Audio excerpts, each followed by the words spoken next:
안녕하세요, 선아님. 지난번에 타락한 천사장 루시엘의 죄악을 드러내기 위해서 하나님께서 천지와 우리 인간을 창조하셨다는 말씀을 나눴는데 어떻게 잘 이해하셨나요? 목사님, 사실 그 말씀을 듣고 큰 충격을 받았습니다. 그리고 마귀의 죄악을 드러내기 위해 쓰임받았던 인간의 운명은 결국 어떻게 되는지 너무 궁금했습니다. 이에 대하여 자세히 말씀해 주실 수가 있나요? 좋은 질문이고 당연히 인간의 운명이 어떻게 되는지 궁금하실 것입니다. 비록 첫사람 아담이 하나님 말씀을 어기고 선악과를 먹어 그 후손인 모든 인간이 마귀의 종이 되었지만 하나님께서는 마귀를 잡는 데 쓰임 받았던 인간을 긍휼히 여겼습니다. 그리하여 사람들을 구원하실 계획을 미리 세우시고 그 뜻대로 지금도 시행하고 계십니다. 성경은 인간의 구원에 모든 초점을 맞춰 기록된 책입니다. 그래서 오늘 이 시간에는 성경을 통해 인간에게 구원이 어떻게 이루어지는지에 대하여 큰 그림을 얘기만 하고 세부적인 것은 앞으로 계속 말씀하고자 합니다. 목사님께서 제가 늘 궁금하였던 구원에 대하여 말씀해 주신다고 하니 무척 기대됩니다. 무엇보다 인간은 결국 죽게 되는데 죽음이 무엇인지 그리고 죽음 이후에 어떻게 되는지 정말 궁금합니다. 죽고 난 뒤 구원을 받지 못하면 그것보다 비참한 인생은 없을 것 같은데 저는 이 문제를 꼭 해결받고 싶습니다. 저도 똑같은 마음입니다. 안타깝게도 모든 인간은 죄악 가운데 태어나서 죄를 지으며 살다가 그 죄의 대가로 죽음을 피할 수 없게 됩니다. 몸은 죽어서 흙으로 돌아가지만 마귀종의 신분을 벗지 못하면 영은 지옥에서 영원히 고통받게 되는데 이것을 둘째 사망이라 합니다. 죽음이란 없어지는 것이 아니라 생명의 원천인 하나님으로부터 분리되는 것을 말합니다.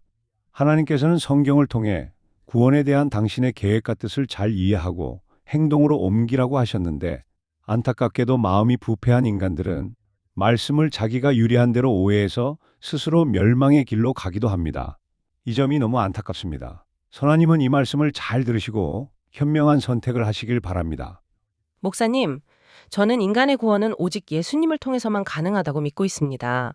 그러나 성경을 읽어보면 구원은 시대마다 조금씩 다르게 나타나는 것 같은데 이것에 대하여 자세히 설명해 주실 수 있나요? 네, 알겠습니다. 아주 중요한 내용이라 오늘은 포괄적으로 말씀드리고 앞으로 더 자세하게 말씀드리겠습니다. 창세기를 보면 아담부터 아브라함까지는 지금보다 죄악이 심하지 않던 시대라 혈통을 통해 구원이 이루어졌습니다. 아벨, 노아 인물들은 다른 사람들에 비해 양심이 살아 있었고 또한 하나님께서 특별히 그들 마음을 지켜주셨고 결국 구원시켜 주셨습니다. 그들의 구원도 예수께서 십자가에서 피 흘려 주신 후에 비로소 이루어졌습니다.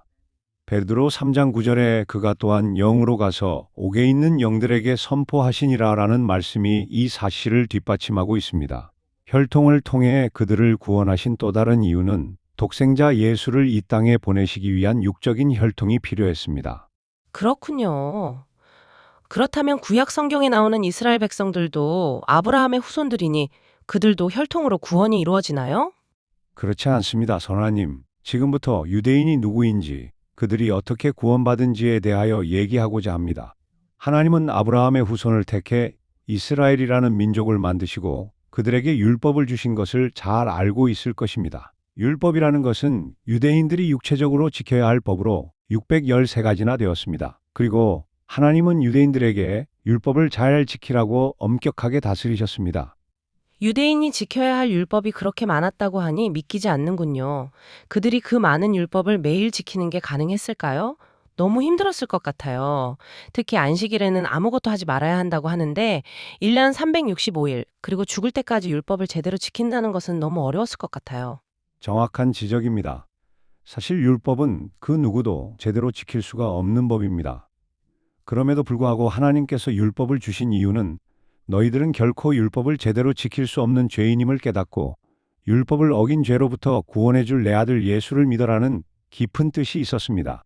다시 말해 율법은 유대인들의 죄를 더 확실히 드러내기 위해 주신 것입니다. 그런데 유대인들은 반대로 율법을 잘 지켜서 의롭게 되어 구원받으려 했다고 들었는데 이 말이 맞나요? 잘 알고 계시네요. 그들은 율법을 잘 지켜서 구원받으려 했고 또한 자신들은 아브라함의 혈통이라 당연히 구원받을 것으로 생각했습니다. 그래서 막상 하나님의 아들 예수가 오셨으나 안식일에 병을 고치는 예수를 보고 율법을 어겼다며 오히려 이단의 괴수로 몰아 십자가에 못 박고 죽었습니다. 예수께서는 죄가 없는 분이라고 알고 있는데 그 이유는 무엇인가요? 그리고 율법의 완성자로 오셨다고 하셨는데 그 뜻은 무엇인가요? 제가 너무 어려운 질문을 하는 것이 아닌지 조심스럽습니다. 사실 성경을 읽으면 읽을수록 궁금한 것이 많아지는데 그 누구에게 물어도 속 시원한 대답을 듣기가 어려워 목사님께 질문을 하니 이해해 주시길 바랍니다. 선하님, 아무런 부담 없이 어떤 것이라도 질문하셔도 됩니다. 자신의 고정관념을 깨고 그리스도를 만나기 위해서는 질문이 많을 수밖에 없습니다. 그리고 그러한 질문을 통해 자신의 생각이 부서지고 마음의 변화가 생기는 것입니다. 저 역시 똑같은 과정을 겪고 나왔기 때문에 자신 있게 말할 수가 있습니다. 예수님은 성령으로 잉태되었기에 죄가 전혀 없습니다. 다시 말해, 아담의 후손으로 태어나면 죄성을 갖고 태어나지만 하나님의 영으로 태어났기에 그 속에는 죄가 없습니다. 따라서 예수는 죄가 없으시기에 율법의 저촉을 받지 않으십니다. 그리고 율법을 잘 지키는 모범을 보여주시기 위해 이 땅에 오신 것이 아니라 율법을 어긴 유대인들을 그 죄에서 자유롭게 해주기 위해 율법의 완성자로 오신 것입니다. 예수께서 유대 땅에 오셨을 때 자신이 율법을 잘 지킨다고 생각했던 바리새인과 서기관 등은 예수를 배척했습니다. 오히려 율법을 어겨 병든 자들과 세리와 창녀 등 죄인들이 예수 앞에 나와서 죄 사함을 받고 구원을 받았습니다. 유대인의 구원에 대해서는 다음에 좀 더 자세히 다루도록 약속하고 오늘은 이 정도만 설명하고 넘어가겠습니다. 유대인의 구원 과정을 정확히 이해해야 우리 이방인의 구원 문제도 이해할 수가 있기에 이 문제는 너무 중요합니다. 목사님, 유대인들은 예수를 배척했지만 우리 기독교인들은 예수를 믿고 있으니 구원받은 것이 아닌가요? 교회에서는 늘 그렇게 말하고 저 역시도 그렇게 믿고 있는데 이에 대하여 말씀해 주실 수 있나요? 오늘날 대부분 기독교인들은 선하님과 같은 생각을 하고 있습니다. 저 역시 그렇게 믿었는데 사실은 그렇지 않습니다. 기독교인은 유대인이 아닌 이방인으로서 예수 이름을 부르고 성령은 쉽게 받았지만 예수를 믿은 것이 아닙니다. 한번 깊이 생각해 보시길 바랍니다. 예수님을 믿기 위해서는 먼저 자신이 죄인이라는 것을 알아야 하는데 죄가 뭔지도 모른 상태에서 그리고 예수님이 어떤 분인지도 알지 못한 상태에서 믿는다는 것은 앞뒤가 전혀 맞지 않은 얘기입니다. 기독교인이 구원받은 것이 아니라니요? 정말 잘 이해되지 않습니다. 2000년 기독교 역사를 통해 이 말씀을 진리로 믿고 있는데 저는 도저히 이해되지 않을 뿐만 아니라 혼란스럽습니다. 선하님이 예수를 믿고 구원을 받았다고 믿고 있었는데 제가 아니라고 하니 이해가 잘 안 되고 또한 놀라는 것은 너무나 당연합니다. 아마도 마음속으로는 화가 날 수도 있을 것입니다. 구원이란 반드시 먼저 자신이 하나님의 법을 지키지 못한 죄인임을 처절하게 깨닫는 과정이 필요합니다. 그리고 난 후에 예수 그리스도를 통해 그 죄를 사함받는 것이 구원입니다. 하나님께서 이방인에게 성령을 보내주신 이유는 예수님의 십자가 보혈이 마귀의 권세를 멸함으로 인간의 원죄를 해결해 주셨고 그 증거로 보내주신 것입니다. 유대인은 예수를 믿어 율법을 범한 죄를 먼저 사함을 받고 그 이후 성령을 받아 온전한 구원을 이루게 됩니다. 그러나 성령은 이방인에게는 영적인 율법 역할을 합니다. 받아들이기 어렵겠지만 예수 이름 부르고 성령 받은 기독교인은 이제 비로소 하나님의 영적 백성이 된 것입니다. 따라서 영의 구원은 이루어졌지만 성령을 어긴 자범죄는 해결되지 않았기에 구원이 완성된 것이 아닙니다. 원죄와 자범죄에 대해서는 더 많은 설명이 필요합니다. 방금 정말 너무 놀라운 말씀하셨습니다. 성령이 우리에게 영적인 율법이 된다고요? 저도 어릴 때부터 신앙생활을 했는데 단 한 번도 이런 얘기를 들어본 적이 없습니다. 아마도 금시초문일 것입니다. 이것이 바로 하늘의 비밀입니다.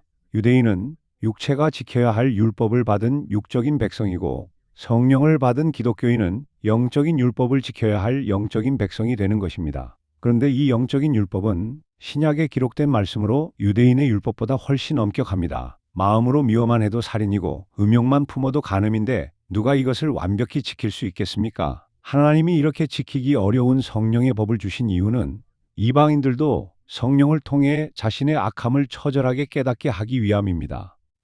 목사님, 성령을 받은 주위의 기독교인은 한결같이 구원받았다 하며 하나님의 사랑과 은혜만 강조하고 있는데 이제 겨우 하나님의 영적인 백성이 되었다고 하니 저 자신부터 충격이 큽니다. 그리고 누가 이것을 받아들일 수가 있을까요? 선하님이 이 말씀을 듣고 충격받은 것은 너무 당연합니다. 나 역시도 성령 받은 것으로 구원을 받았다고 철석같이 믿고 있었습니다. 그리고 교회를 왔다 갔다 했으며 불신자와 마찬가지로 이 세상에서 건강하게 잘 먹고 잘 사는 것을 좇으며 살았습니다. 지금은 불신자뿐만 아니라 기독교인조차도 양심이 화인 맞은 것처럼 죄책감 없이 세상의 부귀영화만을 좇고 있습니다. 2000년 전 유대인의 타락이 극치에 달했을 때 예수가 오셨던 것처럼 놀랍게도 영적 타락이 극치에 이른 이 시대에 부활하신 예수께서 영으로 도적같이 이 땅에 오셨습니다. 아니, 뭐라고요? 목사님, 예수께서 영으로 이 땅에 오셨다니요? 예수께서는 마지막 날에 공중에 재림하는 것으로 알고 있는데 구체적으로 어떤 의미인가요? 도저히 이해되지 않습니다.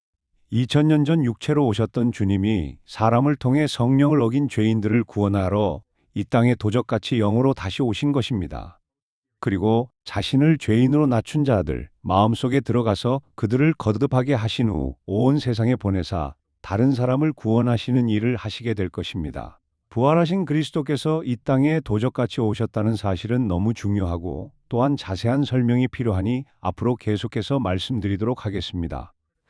그럼 먼저 한 가지만 더 질문하겠습니다. 저는 어떻게 해야 그리스도를 마음에 모실 수 있을까요? 선하님이 이런 충격적인 말씀을 듣고 말도 안 되는 것이라 반발하지 않고 그리스도에 대하여 궁금해하니 너무 좋습니다. 그리스도를 만나기 위해서는 자신을 철저히 낮추어야 합니다. 성경 말씀대로 살지 못하고 세상만 조차 살고 있는 자기 모습에 환멸을 느껴야 합니다. 또한 자신의 모든 생각이 하나님 보시기에 악하다는 것을 깊이 깨달을 때 그리스도를 모실 수 있습니다. 만약 내가 그리스도를 마음속에 모시게 되면 더 이상 세상을 쫓아가지 않고 하나님 말씀 따라 살 수가 있나요? 저 스스로는 절대로 안 되는 것을 잘 알고 있기에 지금 너무 고민하는 문제입니다. 맞습니다. 아무리 성령을 뜨겁게 받고 또한 신앙생활을 열심히 한다고 노력해도 말씀 따라 절대로 살 수가 없는 것이 사실입니다. 그 이유는 내 자아가 살아있기 때문입니다. 그러나 그리스도께서 나의 주인이 되시면 내 삶을 통제하시기 때문에 더 이상 내 뜻대로 살지 않게 됩니다. 그리고 이런 자는 자신을 희생하여 다른 사람들을 살리는 일을 하게 될 것입니다. 성경에 한 알의 밀알이 죽어서 30배, 60배, 100배의 열매를 맺는다고 하지 않습니까? 우리가 그렇게 되어야 합니다. 목사님, 오늘 말씀을 들으니 제가 그동안 얼마나 안일하게 신앙생활을 했는지 돌아보게 되네요. 저도 그리스도를 마음속에 모시고 가을 알곡이 된다면 정말 가슴 벅찬 일인 것 같아요. 선하님이 그렇게 긍정적으로 생각하니 오늘 말씀을 전한 저도 너무 감사합니다. 성령을 어겨 죽을 수밖에 없었던 우리를 위해 영적인 율법의 완성자로 다시 이 땅에 오신 그리스도를 꼭 마음에 모시면 좋겠습니다. 부활하신 그리스도를 통한 이방인의 구원에 대하여 앞으로 계속해서 대화하도록 하겠습니다. 감사합니다. 네, 목사님. 오늘 귀한 말씀 너무너무 감사합니다.